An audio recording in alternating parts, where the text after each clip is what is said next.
Vamos lá, galera, para cima da questão de número 2.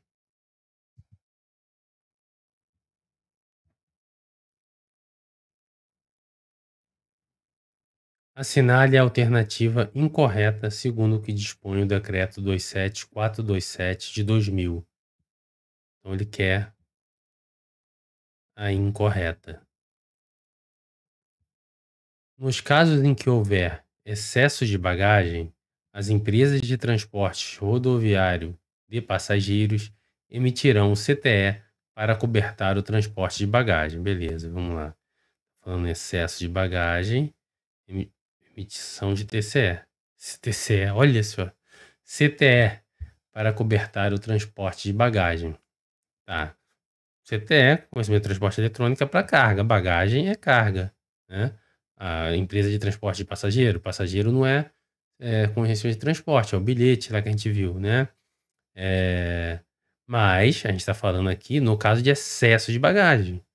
Apesar dela ser transportadora de passageiro, né, houve excesso de bagagem e ela vai cobrar para transportar esse excesso, né, a empresa é uma empresa de transporte de passageiros. Né, para transportar passageiro, o que ela cobra para transportar o passageiro não é o CTE, mas a carga gratuita ele não emite documento nenhum, mas o que passa do limite de peso, né, é cobrado. E para cobertar essa cobrança para transportar essa carga, pela lógica, seria um CTE.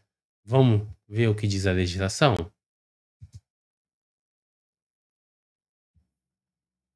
Aqui, pessoal, artigo 42, ó. Nos casos em que houver excesso de bagagem, as empresas de transporte rodoviário de passageiros emitirão CTE para cobertar o transporte de bagagem. Então,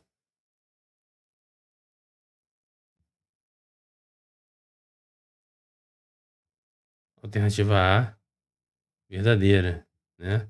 Fundamentação legal, artigo 42. Nos casos em que houver excesso de bagagem, de novo excesso de bagagem, ó, as empresas de transporte aquaviário de passageiros, só que agora está falando de transporte aquaviário de passageiros, em vez de ser rodoviário, emitirão CTE para cobertar o transporte de bagagem. Só que, de novo, bom senso, ser bom fazedor de prova, né? Por isso que o pessoal está cansado aí de saber a importância de fazer muitos exercícios, né? Fazendo muitos exercícios é que você vai se tornar um bom fazedor de prova. Galera, o que mudou da letra B para a letra A somente foi o seguinte: em vez de ser transporte rodoviário de passageiros, botou transporte aquaviário de passageiros. Para transportar o passageiro é o CTE? Não. Mas ele está falando aqui do excesso de bagagem. O que ela vai cobrar para transportar essa carga a mais do que é permitida? Vai ser CTE pela lógica? Vai. Se é aplicável para o transporte rodoviário de passageiros, a mesma lógica se aplica para o transporte aquaviário de passageiros. Vamos ver lá o que diz a nossa legislação.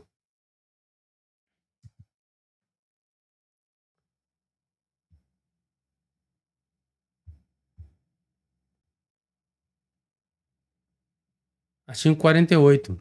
Nos casos em que houver excesso de bagagem, as empresas de transporte aquaviário de passageiros emitirão CTE. Mesma coisa. Excesso de bagagem, CTE. Então, tá verdadeiro. Fundamentação legal. Artigo 48. Nos casos em que houver excesso de bagagem, de novo, o bendito excesso de bagagem, as empresas de transporte aeroviário, agora foi para aeroviário, emitirão o CTE para cobertar o transporte de bagagem. Segundo a minha lógica, vai estar verdadeiro, né, pessoal? Vamos lá.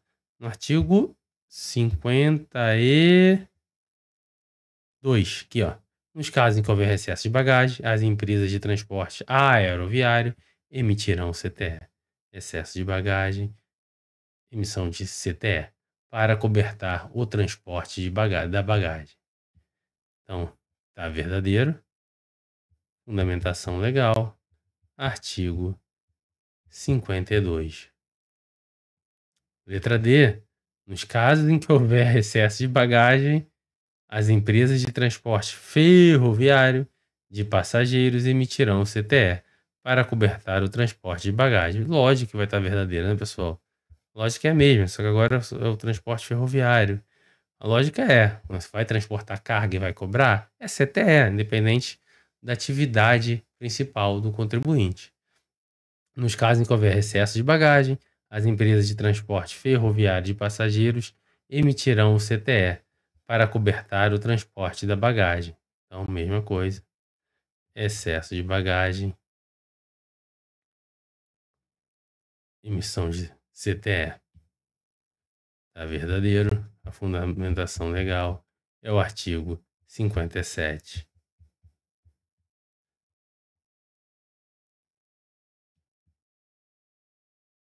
É vedado a empresa, a gente já sabe que a resposta é letra E, né? Já sobrou ela. Mas vamos lá.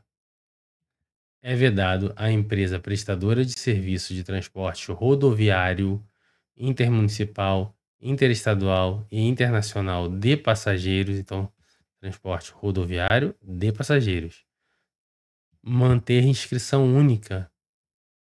Então, é vedado manter inscrição única para esse transporte rodoviário de passageiros, intermunicipal, interestadual e internacional, no cadastro de contribuinte do Estado do Rio de Janeiro. A gente já sabe que não vai ser vedado, a gente já sabe que vai ser permitido, porque a gente já sabe a resposta, né? Mas vamos ver onde está. Isso aqui, ó, tá no artigo 65 ou 66, ao engano.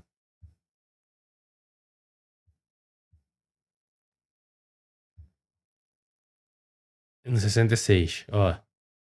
A empresa prestadora de serviço de transporte rodoviário, intermunicipal, interestadual e internacional de passageiros, rodoviário de passageiros, poderá, a critério do fisco, manter, então poderá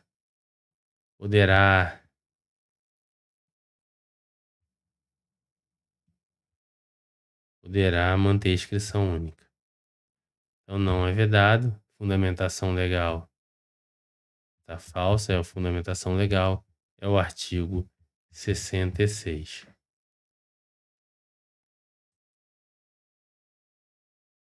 Vamos partir para cima da questão número 3, pessoal.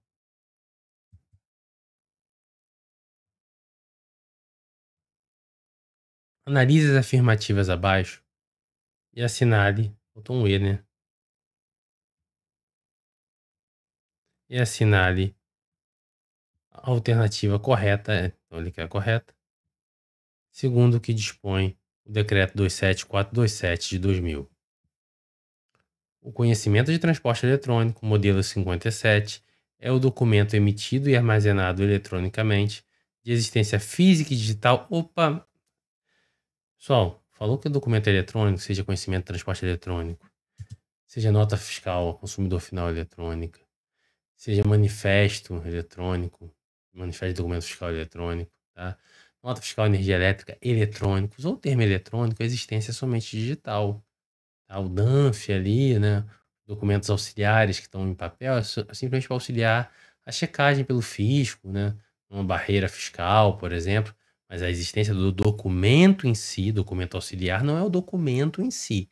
A existência de um documento em si, quando ele é eletrônico, é apenas digital. Então a gente já sabe que a afirmativa 1 vai estar falsa. A gente vai lá na fundamentação, mas igual eu falo, ser bom fazedor de prova, a gente já sabe que está falsa.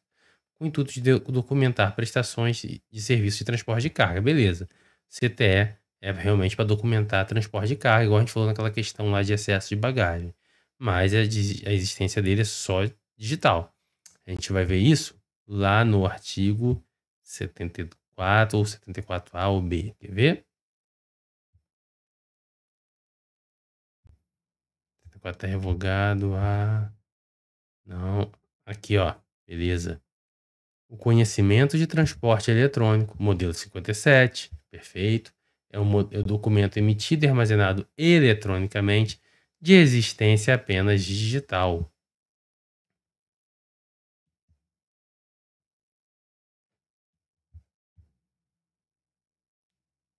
Não há que se falar em existência física. Com o intuito de documentar prestações de serviços de transporte de carga. Então, a questão está falsa porque não tem existência física. A fundamentação legal é o artigo 74B, Vamos ver o que a gente elimina. Somente 1 está correta? Não, a 1 não está correta.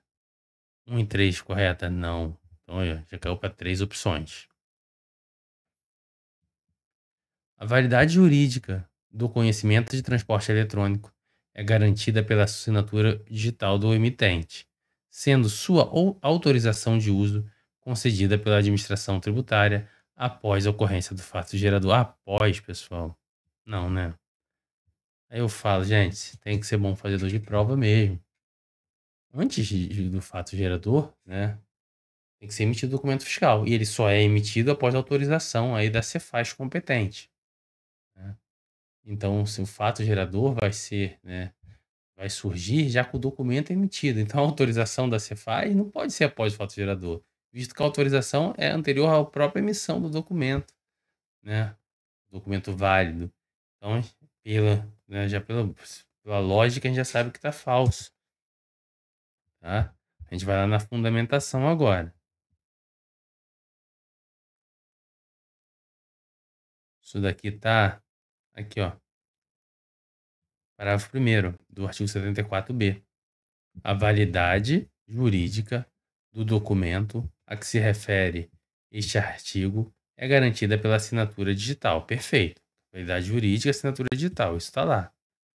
Validade jurídica é garantida por quê? Pela assinatura digital. Você aprende isso também lá em Tecnologia da Informação, do emitente. Sendo sua autorização de uso concedida pela administração tributária, perfeito, antes da ocorrência do fato gerador. Então, tá falso a fundamentação legal. É o parágrafo 1º, artigo 74b. Então, a 2 está falsa também. Vamos ver aqui. 2 e 3 corretas? Não, a 2 está falsa. Todas estão incorretas? Pode ser, a 1 e 2 estão falsas. Então, ou todas estão incorretas, ou somente a 3 está correta. Vai depender aí da análise da afirmativa 3. Quando o transportador efetuar prestação de serviço de transporte iniciado em unidade federada diversa daquela em que possui credenciamento para a emissão do CTE, deverão ser utilizadas séries distintas, sendo sua emissão autorizada pela unidade federada em que estiver credenciado. Quem está falando aqui? Vamos lá. O contribuinte, ele tem missão estadual aqui no Rio de Janeiro, a sede da empresa dele de transporte de cargas fica aqui no Rio de Janeiro. Ele prestou um serviço do Rio de Janeiro aqui e foi para São Paulo, né? Levar carga. Aí surgiu uma oportunidade em São Paulo dele fazer um transporte para o Rio. Ele vai iniciar esse transporte aonde? São Paulo. O CMS vai caber para quem? Para São Paulo, né? A gente aprende lá na Lei Candir, no nosso livro 1 também, aqui do regulamento do CMS, na Lei 2657, que meramente replicam o que está na Lei Candir. O ICMS no serviço de transporte cabe ao estado onde se iniciou a prestação, né? Então, pô, mas esse cara tem inscrição no Rio, começou um serviço lá em São Paulo, ele não tem inscrição estadual em São Paulo. O que a alternativa está falando aí? Olha, ele vai emitir uma nota fiscal, não, nota fiscal não, conhecimento de transporte, então eu estou falando de um transportador de cargas, né? Vai emitir, mas o ICMS vai caber a São Paulo, né? E a afirmativa está falando o seguinte: quando acontecer esse caso, ele tem que usar séries diferentes. Série é relacionada à numeração do documento fiscal, seja ele qual for, tá? Série 0, numeração de 1 a 999.999. Ele está falando que, se for nesse caso, ele vai ter que utilizar uma série distinta em relação aos documentos que ele emite nas situações normais, quando ele começa as prestações de serviços aqui no estado que ele tem inscrição estadual, no exemplo que eu estou trazendo no Rio de Janeiro. Por exemplo, no Rio de Janeiro ele está na série 2, numeração lá 500 mil. Ele vai fazer esse primeiro serviço em São Paulo, é o primeiro caso que ele vai iniciar uma prestação fora do estado do Rio. Ele vai utilizar a série diferente, vai botar lá série 3, é o primeiro número, é o primeiro caso, número 1. Ele não pode usar a mesma série das prestações ordinárias que ele realiza iniciando do estado que ele tem inscrição. E outra coisa que a afirmativa fala o seguinte: olha, Apesar de ele estar iniciando a prestação de serviço lá em outro estado, em que ele não tem inscrição estadual, quem vai autorizar essa emissão de documento fiscal é a unidade da federação onde ele tem aí a inscrição estadual, e não para quem ele vai recolher o imposto. Será que está certo? Vamos dar uma olhadinha aí no que diz o nosso dispositivo.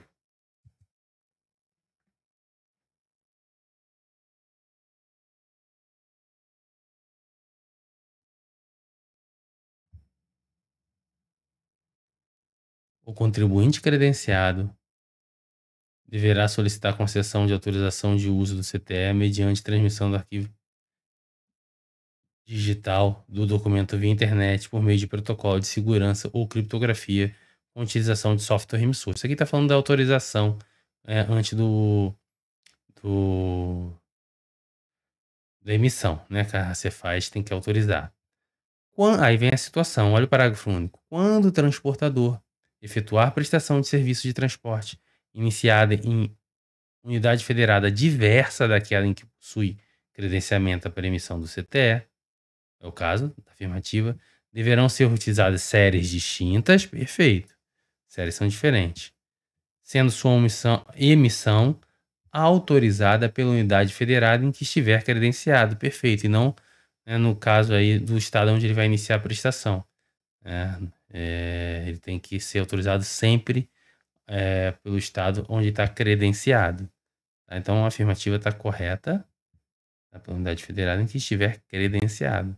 Mas o ICMS vai para outro estado, não deveria ser o estado que vai o ICMS que vai autorizar? Não, é onde está credenciado para emissão de CTE. Então, está verdadeira. E a fundamentação legal é o parágrafo único.